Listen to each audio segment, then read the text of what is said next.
Hi, it's Jake from Taxbot, and I'd like to show you how to use the new application. We'll start with the mobile version, and then we'll move to the online version. Let's talk about tracking mileage or tracking trips. There are three ways to do it in the new Taxbot. The newest feature is the automatic mileage tracking. Check this out. If I turn on this little switch on the front screen, Taxbot will automatically track my mileage. Now, the way that it does this is it senses when you're moving faster than 15 miles an hour. When you start moving faster than 15 miles an hour, it will automatically start tracking your trip. So you don't have to remember to push start and stop like you used to have to on the old application. The phone will sense when you're doing that by itself, start tracking your mileage. When you stop moving faster than 15 miles an hour, or rather, when you have not moved faster than 15 miles an hour for a period of 5 to 7 minutes, it will stop the trip, save it in a place that you can come back and classify them later. So you can see it says trips to classify. I'm going to tap that and come in here, and these are all my trips for the day. So I can come in here and this say which ones were business, which ones are personal, and which ones I just want to delete. Let's say this one was business. I can click Save as Business. It asks me the question of what the business description was. So I'm going to say Meet with Tom and click Save. And then I can also merge trips. So let's say these two trips were part of the same business stop. I can just tap this little icon here, click merge. It's going to merge the two together, and there's my new trip. And then I can save that as business or personal. You know, a sales call with John. Click save and I'm done. You can see how it works. So it automatically classifies your trips.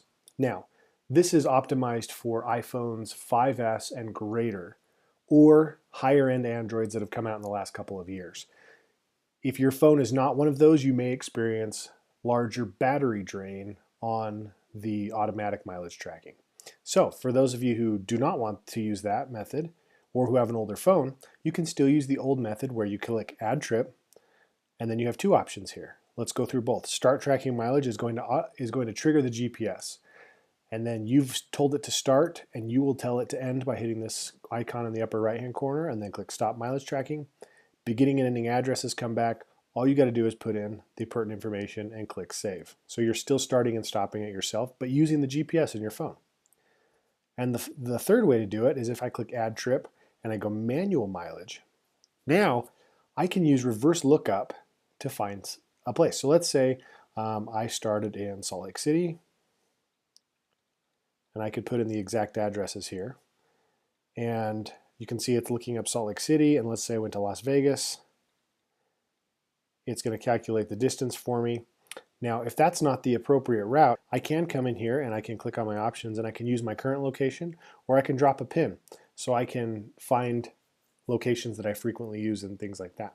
I'm going to exit out of here, and then all I'd have to do is I'd still have to put in the information. I put in the date, so we'd say it was this date, and click save, and I would be done. So that's the third way to track your mileage. That's good for long trips that you don't want your GPS on for a long time if you're driving across country or something like that. Now, let's talk about expenses. Expenses, I click add expense. I pick my category first. So let's say I go to lunch. I'm going to pick my meals. It asks me the questions the IRS requires. So I'm going to put in here, meeting to discuss new order. Very important for the IRS to know what you're talking about in your meetings. The total amount, let's say we spent $25.85, and let's say we spent it at Chili's restaurant. And I can assign it to a business. In my case, I've got a bunch of businesses. I'm going to leave it as the default business. And then I pick my who. Let's say Tom Murphy. And then I can snap a picture of my receipt. And I would simply go snap a picture of the receipt and click save. And that expense is now saved on the cloud, where I can download it at the end of the year. And I'll show you that in just one second. A couple of other things I want to point out on the phone. You can access previous trips that you've entered on the Trips tab on the bottom. Same with expenses. If you've connected your online banking through the website, you can come in here and you can classify transactions that are coming through your bank account. Now, these are only transactions that are coming through your bank account that have not been put into Taxbot. So we're looking for missed things that are hitting your bank account. So I can come through here and say, okay, AutoZone, I bought a part there, and I'm going to put in here what it was. It was a new gas cap. And if I have the receipt, I could go and snap a picture of the receipt and add that to it. But I don't, so I'm just going to click Save for now. And I'm importing the expenses to make sure I don't miss anything. And finally, you can see our tutorials in here if you have more questions or you want to learn a little bit more about how to use it. And the settings is pretty straightforward. That's where you'll add new vehicles and new entities on the mobile device. Okay, now let's jump to the web version. Welcome to the back office, your web version of Taxbot. You can see on the front page you get kind of a summary of things that are going on, recent expenses and trips. If I go to my trips tab, I can see, or excuse me, expenses tab, I can see in here all of my different things. So here's an auto maintenance repair. I click on it. I will see the receipt right in line with all the other information that I had entered previously. And I've got all of my expenses here. I can also add an expense here, just like I would on the phone, and I can attach or upload a receipt from my computer. Same with trips. I can come in here and I can see that trip that we created just a little while ago. My trip is right there. I can zoom in on it, see it, edit it, and I've got all my information here. I can also, if I want, add a trip with the reverse lookup feature. So let's do a test here like we did before. Let's say I went from Salt Lake City to, let's say, Anaheim, California. I'm going to click Compute Route, and there's my route. If I decided to go through the upper part of Nevada, I can change the route. It will change my mileage automatically for me. I would click Save and have recreated that route. You can see I also have my unclassified trips here, so if I was using the automatic mileage tracking, I can come in here and classify an existing trip and say, that one was business. This one was picking up John from airport for a trade show. Click Save, and I'm done. Reports, this is where you'll come at the end of the year to download all your information. We have a variety of different reports, including our Audit Safe report. If you come to the tax report and you run your date range for your business, pick the information you want, you're going to download a report similar to this. It's going to have your high-level summary. Let me back out. High-level summary for your tax preparer. And then on each page, you're going to have broken out all of your receipts that you've uploaded with the corresponding information that the IRS requires below. So you've got everything you need in case you get audited.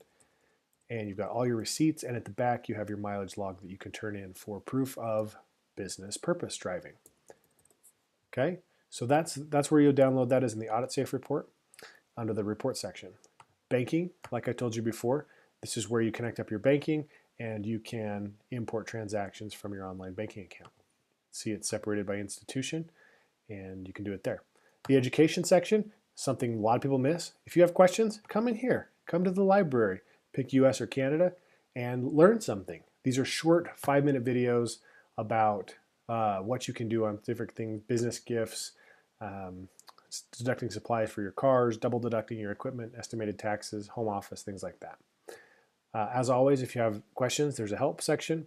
And we have a new section called the Documents section, where you can come in and upload important tax documents. So if, let's say, you want to store your previous year's tax return here, you can, you would say 2013 tax return, and you would click Upload, and you would find your tax return and click Upload, and then it would be stored here for future use. So you can come back in and download it later. So a nice little document storage area.